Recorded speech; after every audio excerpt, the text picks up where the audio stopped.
Chapter 2. What Lucy Found There. Good evening, said Lucy, but the fawn was so busy picking up its parcels that at first it did not reply. When it had finished, it made her a little bow. Good evening, said the fawn. Excuse me, I don't want to be inquisitive, but should I be right in thinking that you are a daughter of Eve? My name's Lucy, she said, not quite understanding him. But you are, forgive me, you are what they call a girl? Asked the fawn. Of course I'm a girl, said Lucy. You are in fact human. Of course I'm human, said Lucy, still a little puzzled. To be sure, said the fawn. How stupid of me, but I've never seen a son of Adam or a daughter of Eve before. I am delighted, that is to say, and then it stopped as if it had been going to say something it had not intended, but had remembered in time. Delighted, it went on. Allow me to introduce myself. My name is Tumnus. I am very pleased to meet you, Mr. Tumnus, said Lucy. And may I ask, O Lucy, daughter of Eve, said Tumnus, how you have come into Narnia? Narnia? What's that? Said Lucy. This is the land of Narnia, said the fawn, where we are now. All that lies between the lamp-post and the great castle of the Cair Paravel on the eastern sea. And you have come from the wild woods of the west. I got in through the wardrobe in the spare room, said Lucy. Ah, said Tumnus, in a rather melancholy voice. If only I had worked harder at geography when I was a little fawn, I should no doubt know all about these strange countries. It is too late now. But they aren't countries at all, said Lucy, almost laughing. It's only just back there, at least. I'm not sure. Is it summer there? Meanwhile, said Mr. Tumnus, it is winter in Narnia, and has been for ever so long, and we shall both catch cold if we stand here talking in the snow. Daughter of Eve from the far land of Spare Oam, where eternal summer reigns around the bright city of the wardrobe, how would it be if you came and had tea with me? Thank you very much, Mr. Tumnus, said Lucy, but I was wondering whether I ought to be getting back.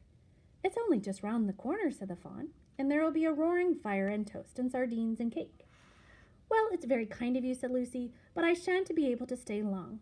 If you will take my arm, daughter of Eve, said Mr. Tumnus, I shall be able to hold the umbrella over both of us. That's the way. Now off we go. And so Lucy found herself walking through the wood arm in arm with a strange creature as if they had known one another all their lives. They had not gone far before they came to a place where the ground became rough and there were rocks all about and little hills up and little hills down. At the bottom of one of the small valley, Mr. Tumnus turned and suddenly aside, as if he were going to walk straight into an unusually large rock. But at the last moment, Lucy found he was leading her into the entrance of a cave. As soon as they were inside, she found herself blinking in the light of a wood fire, when Mr. Tumnus stooped and took a flaming piece of wood out of the fire, with a neat little pair of tongs, and lit a lamp. Now we shan't be long, he said, and immediately put a kettle on. Lucy thought she had never been in a nicer place.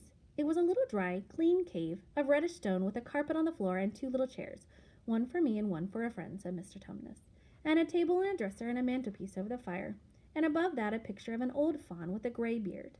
In one corner there was a door which Lucy thought must lead to Mr. Tumnus's bedroom, and on one wall was a shelf full of books. Lucy looked at these while he was setting out the tea things. They had little titles like The Life and Letters of Silenus, or Nymphs and Their Ways, or Men, Monks and Gamekeepers, A Study in Popular Legend, or is Man a Myth? Now, daughter of Eve, said the fawn. And really, it was a wonderful tea. There was a nice brown egg lightly boiled for each of them, and then sardines on toast, and then buttered toast, and then toast with honey, and then a sugar-topped cake. And when Lucy was tired of eating, the fawn began to talk. He had wonderful tales to tell of life in the forest. He talked about the midnight dances and how the nymphs who lived in the wells and the dryads who lived in the tree came out to dance with the fawns, about long hunting parties after the milk, white stag who could give you wishes you caught him. After feasting and treasure-seeking with the wild red dwarfs in deep mines and caverns far beneath the forest floor, and then about summer when the woods were green and old Silenus on his fat donkey would come to visit them, and sometimes Bacchus himself, and then the streams would run with wine instead of water, and the whole forest would give itself a jollification for weeks on end. Not that it isn't always winter now, he added gloomily. Then to cheer himself up, as he took out from his case on the dresser a strange little flute that looked as if it were made of straw and began to play. And the tune he played made Lucy want to cry and laugh and dance and go to sleep, all at the same time. It must have been hours later when she shook herself and said, "Oh, Mr. Tumnus, I am very sorry to stop you. And I do love that tune, but really I must go home. I only meant to stay for a few minutes." "It's no good now, you know," said the fawn, laying down its flute and shaking its head at her very sorrowfully. "No good," said Lucy, jumping up and feeling rather frightened. "What do you mean?" "I've got to go home at once. The others will be wondering what has happened to me." But a moment later she asked Mr. Tumnus, "Whatever is the matter?" For the fawn's brown eyes had filled with tears, and when the tears began trickling down its cheeks, and soon they were running off the end of its nose, and at last it covered its face with hands and began to howl.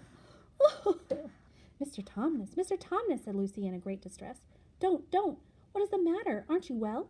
Dear Mr. Tumnus, do tell me what is wrong." But the fawn continued sobbing as if its heart would break, and even when Lucy went over and put her arms around him and lent him her handkerchief, he did not stop. He merely took the handkerchief and kept on using it, wringing it out with both hands whenever it got too wet to be any more use, so that presently Lucy was standing in a damp patch. "Mr. Tumnus," bawled Lucy in his ears, shaking him, "do stop it at once. You ought to be ashamed of yourself, a great big fawn like you. What on earth are you crying about?" Oh, sobbed Mr. Tumnus. "I'm crying because I'm such a bad fawn." "I don't think you're a bad fawn at all, said Lucy. "I think you're a very good fawn. You're the nicest fawn I've ever met." Oh, you wouldn't say that if you knew," replied Mr. Tumnus between his sobs. "No, I'm a bad fawn. I don't suppose there ever was a worse fawn since the beginning of the world." "But what have you done?" asked Lucy. "My old father now," said Mr. Tumnus. "That's his picture over the mantelpiece. He would never have done a thing like this." "A thing like what?" said Lucy. "Like what I've done," said the fawn. "Taken service under the White Witch. That's what I am. I'm in the pay of the White Witch." "The White Witch? Who is she?" "Why, she has got all Narnia under her thumb. It's she that makes it always winter and never Christmas. Think of that." "How awful," said Lucy. "But what does she pay you for?" "That's the worst of it," said Mr. Tumnus with a deep groan. "I'm a kidnapper for her. That's what I am. Look at me, daughter of Eve. Would you believe that I'm the sort of fawn to meet a poor innocent child in the woods, one that would never done me any harm, and pretend to be friendly with it, and invite it home to my cave, all for the sake of lulling it asleep and then handing it over to the White Witch?" "No," said Lucy. "I'm sure you wouldn't do anything of the sort." "But I have," said the fawn. "Well," said Lucy rather slowly, for she wanted to be truthful and yet not be too hard on him. "Well, that was pretty bad. But you're so sorry for that. I'm sure you will never do it again." "Daughter Eve, don't you understand?" said the fawn. "It isn't something I have done. I'm doing it now, this very moment." "What do you mean?" cried Lucy, turning very white. "You are the child," said Tumnus. "I had orders from the White Witch that if ever I saw a son of Adam or a daughter of Eve in the wood, I was to catch them and hand them over to her. And you are the first I've ever met, and I've pretended to be your friend and ask you to tea, and all the time I've been meaning to wait till you were asleep and then go and tell her." "Oh, but you won't, Mr. Tumnus," said Lucy. "You won't, will you? Indeed, you really mustn't." "And if I don't," said he, beginning to cry again, "she's sure to find out, and she'll have my tail cut off, and my horns sawn off, and my beard plucked out, and she'll wave her wand over my beautiful cloven hooves and turn them into horrid solid hoofs like a wretched horse's. And if she is extra and specially angry, she'll turn me into stone, and I shall only be a statue of a fawn in her horrible house until the 4 thrones of Cair Paraval are filled, and goodness knows when that will happen, or whatever it will happen at all." "I'm very sorry, Mr. Tumnus," said Lucy, "but please let me go home." "Of course I will," said the fawn. "Of course. I've got to. I see that now that I haven't known what humans were like before I met you. Of course can't give you up to the witch, not now that I know you. But we must be off at once, or I'll see you back to the lamp-post. I suppose you can find your way back from there to the spare and wardrobe." "I'm sure I can," said Lucy. "We must go quickly as we can," said Mr. Tumnus. "The whole wood is full of her spies. Even some of the trees are on her side." They both got up and left the tea things on the table, and Mr. Tumnus once Moore put up his umbrella and gave Lucy his arm, and they went into the snow. The journey back was not at all like the journey there to Fawn's Cave. They stole along as quickly as they could, without speaking a word, and Mr. Tumnus kept to the darkest places. Lucy was relieved when they reached the lamppost again. "Do you know your way home from here, daughter of Eve?" said Tumnus.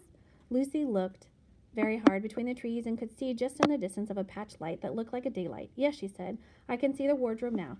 "Then be off home as quick as you can," said Mr. Fawn, "and can you ever forgive me for what I meant to do?" "Why, of course I can," said Lucy, shaking him heartily by the hand.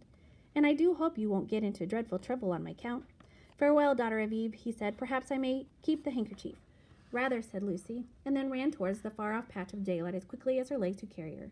And presently, instead of rough branches brushing past her, she felt coats. Instead of crunching snow under her feet, she felt wooden boards. And all at once, she found herself jumping out of the wardrobe into the same empty room from which the whole adventure had started. She shut the wardrobe door and tightly behind her and looked around, panting for breath. It was still raining, and she could hear the voices of the others in the passage. "I'm here," she shouted. "I'm here. I've come back. I'm all right."